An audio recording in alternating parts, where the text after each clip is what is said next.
বাংলাদেশে জনগণের কাছে জবাবদিহিমূলক, জনগণের প্রতিনিধিমূলক একটি সরকার প্রতিষ্ঠিত হয়েছে। এই সরকারকে এই দেশের মানুষ নির্বাচিত করেছেন। স্বাভাবিকভাবে এই সরকার এই দেশের মানুষের কাছে জবাবদিহি করতে বাধ্য। সম্মানিত উপস্থিতিবৃন্দ, আজকের এই অনুষ্ঠানটি বা এই অনুষ্ঠানকে কেন্দ্র করে যে কারণে আমরা এখানে আজকে উপস্থিত হয়েছি, এটি বহু বছর যাবৎ বাংলাদেশ জাতীয়তাবাদী দল পরিকল্পনা গ্রহণ করেছে। বাংলাদেশের জনসংখ্যার অর্ধেক জনসংখ্যা হচ্ছে নারী। আমরা দৃঢ়ভাবে বিশ্বাস করি এই অর্ধেক জনসংখ্যাকে যদি আমরা পেছনে রাখি, এই অর্ধেক জনসংখ্যাকে যদি আমরা এম্পাওয়ার না করি, তাদেরকে যদি ক্ষমতায়ন না করি, শিক্ষা এবং অর্থনৈতিকভাবে তাদেরকে যদি ক্ষমতায়ন আমরা না করতে পারি, তাহলে অবশ্যই দেশকে কোনোভাবেই সামনে এগিয়ে নিয়ে যাওয়া সম্ভব না।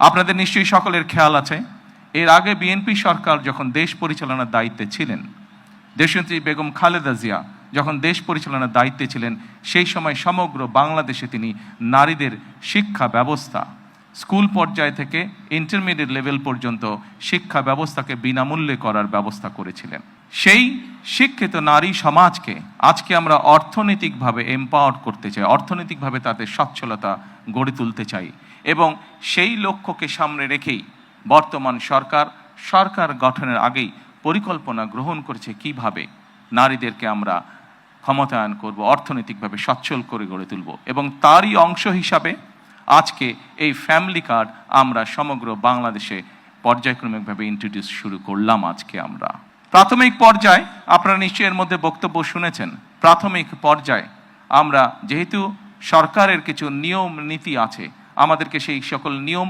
নীতির মধ্যে দিয়ে আমাদেরকে একটি কাজ শুরু করতে হবে, এবং সেই নিয়ম নীতির অংশ হিসাবেই প্রথমে পাইলট প্রজেক্ট করতে হবে। সমগ্র বাংলাদেশে 14টি জায়গায় বা 14টি উপজেলায় এই কাজ শুরু হয়েছে। এর ভেতরে এই মুহূর্তে প্রায় 37,000 নারী অংশগ্রহণ করছেন। আমাদের এই কড়াইল এলাকা, ভাসান্ত এলাকা এবং সাততলা, এই 3টি এলাকায় প্রায় 15,000 নারীকে এই কার্ডের সুবিধার আওতায় আজকে নিয়ে আসা হয়েছে। ইনশাল্লাহ আমি দৃঢ়ভাবে বিশ্বাস করি আমার সরকার পর্যায়ক্রমিকভাবে বাংলাদেশে যে 4 কোটি পরিবার রয়েছে, সেই 4 কোটি পরিবারের যারা নারী প্রধান, তাদের কাছে আগামী 5 বছরের মধ্যে ইনশাল্লাহ পর্যায়ক্রমিকভাবে সকলের কাছে আমরা এই ফ্যামিলি কার্ড নিয়ে যেতে সক্ষম হব ইনশাল্লাহ। সম্মানিত সকল উপস্থিতিবৃন্দ, আমি আমার বক্তব্যের প্রথমেই বলেছি যে আমরা একটি দায়িত্বশীল সরকারের ভূমিকা পালন করতে চাই, যেই সরকার জনগণের জন্য কাজ করবে, যেই সরকার কাজ করবে দেশের জন্য। আমরা জনগণের কাছে জবাবদিহি থাকতে চাই, এবং তারই একটি অংশ হিসাবে আমাদের দল, বাংলাদেশ জাতীয়তাবাদী দল, নির্বাচনের পূর্বে আমরা বাংলাদেশের মানুষের কাছে প্রতিশ্রুতি দিয়েছিলাম, বাংলাদেশের নারী সমাজের কাছে প্রতিশ্রুতি দিয়েছিলাম যে বিএনপি সরকার গঠন করতে সক্ষম হলে আমরা এই ফ্যামিলি কার্ডের কাজ শুরু করব। আপনারা নিশ্চয়ই খেয়াল করেছেন, আমরা আল্লাহর রহমতে বাংলাদেশের মানুষের সমর্থন নিয়ে বিগত নির্বাচনে সরকার গঠন করার 1 মাসেরও কম সময়ের মধ্যে আমরা আমাদের এই প্রতিশ্রুতি, জনগণের কাছে দেওয়া প্রতিশ্রুতির কাজ আমরা শুরু করেছি। এবং শুধু এই প্রতিশ্রুতি নয়, আমরা আরও কিছু প্রতিশ্রুতি করেছিলাম, তার মধ্যে যেগুলো আমাদের প্রায়োরিটি প্রয়োজন ছিল, তার মধ্যে আরেকটি আছে কৃষক কার্ড। সেই কৃষক কার্ডের কাজও আমরা শুরু করেছি ইনশাল্লাহ। ঠিক আজকের এই অনুষ্ঠানে আমরা যেভাবে 37,000 মানুষের কাছে, 37,000 নারীর কাছে আমরা ফ্যামিলি কার্ড তুলে দিতে সক্ষম হয়েছি, ঠিক একইভাবে আগামী মাসের ভেতরে আমরা কৃষক ভাইদের কাছেও, বহু কৃষক ভাইদের কাছে আমরা কৃষক কার্ড তুলে দিতে সক্ষম হব ইনশাল্লাহ। সম্মানিত উপস্থিতিবৃন্দ, আপনারা নিশ্চয়ই খেয়াল করেছেন, আমরা দেশের মানুষের কাছে আমরা প্রতিশ্রুতি দিয়েছিলাম, বিশেষ করে আমরা বাংলাদেশের কৃষক ভাইদের কাছে আমরা প্রতিশ্রুতি দিয়েছিলাম যে বিএনপি সরকার গঠন করতে সক্ষম হলে যাদের কৃষি ঋণ 10,000 টাকা পর্যন্ত আছে, কৃষি ঋণ সুদ সহ সেই কৃষি ঋণ বিএনপি সরকার গঠনে সক্ষম হলে সেই কৃষি ঋণ আমরা মৌকুফ করব। আল্লাহ রহমতে আমরা গত সপ্তাহে সেই 10,000 টাকা পর্যন্ত কৃষি ঋণ মৌকুফ সরকারের পক্ষ থেকে করে দেওয়া হচ্ছে সুদ সহ।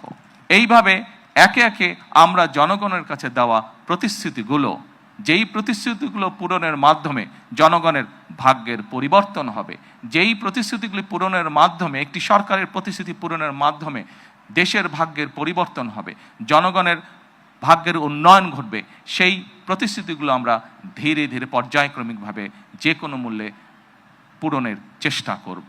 আজকে এই ফ্যামিলি কার্ড ব্যক্তিগতভাবে আমার জন্য আজকের দিনটি খুবই ইমোশনাল, কারণ এখানে আজকে যারা আপনারা অতিথি উপস্থিত আছেন, এখানে কিছু মানুষ উপস্থিত আছেন যাদের সাথে বিগত অনেকগুলো বছর ধরে আমি বসে বসে আমরা পরিকল্পনা গ্রহণ করেছি যে কিভাবে যখন সময় আমরা পাবো, সুযোগ পাবো, জনগণের সমর্থন পাবো, সেই ফ্যামিলি কার্ডটিকে আমরা বাস্তবায়ন করব। আল্লাহ তাআলা রব্বুল আলামিনের রহমতে আজকে আমাদের সেই দিনটি উপস্থিত, যেই দিনে আমরা আমাদের এই প্রতিশ্রুতি রক্ষা করতে সক্ষম হয়েছি। সেজন্যই আজকে আমার জন্য যেমন একটি ইমোশনাল দিন, আমি মনে করি আমার সরকার এবং আমার দল বাংলাদেশ জাতীয়তাবাদী দলের জন্য একটি ঐতিহাসিক এবং একটি ইমোশনাল দিন আজকে। সম্মানিত সকল উপস্থিতিবৃন্দ, সম্মানিত সভাপতি সহ মঞ্চে উপস্থিত অতিথিবৃন্দ, আসুন, এই দেশটি আমাদের প্রথম এবং শেষ ঠিকানা। এই দেশের মানুষের প্রত্যাশা বর্তমান নির্বাচিত সরকারের কাছে অনেক, সেটি আমরা বুঝতে পারি। কিন্তু একই সাথে আমরা যদি বাস্তবতা বিবেচনা করি এবং সমসাময়িক ঘটনা, মধ্যপ্রাচ্যের যে পরিস্থিতি, সকল কিছু যদি বিবেচনা করি, তাহলে আমরা যে প্রতিশ্রুতিগুলি দিয়েছিলাম, আমরা অবশ্যই আমাদের প্রতিশ্রুতি থেকে বিন্দুমাত্র আমরা অবস্থান পরিবর্তন করব না। হয়তো সমসাময়িক বৈশ্বিক পরিস্থিতির কারণে ক্ষেত্র বিশেষে হয়তো আমাদের কিছু কিছু ক্ষেত্রে সময় বেশি লাগতে পারে প্রতিশ্রুতিগুলো বাস্তবায়নের জন্য। সেজন্যই আজকে আমি সকলকে অনুরোধ করব, এখানে যে সকল এলাকাবাসী উপস্থিত আছেন, আপনাদের মাধ্যমে সমগ্র দেশবাসী যে সকল উপস্থিত আছেন, আপনাদের মাধ্যমে সমগ্র দেশবাসীকে এবং মিডিয়ার মাধ্যমে সমগ্র দেশবাসীকে আমি অনুরোধ করব যে আসুন আমরা ধৈর্যের সাথে সমগ্র পরিস্থিতি মোকাবেলা করি, আমরা ধৈর্যের সাথে সুন্দরভাবে আমাদের এই দেশটিকে গড়ে তুলি।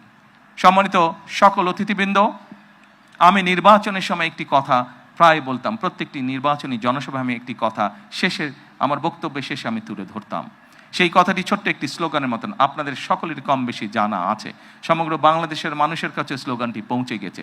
আজকে সেই স্লোগানটি দিয়ে আমি আমার বক্তব্য শেষ করতে চাই। সেই স্লোগানটি ছিল, করব কাজ, গড়ব দেশ, সবার আগে বাংলাদেশ।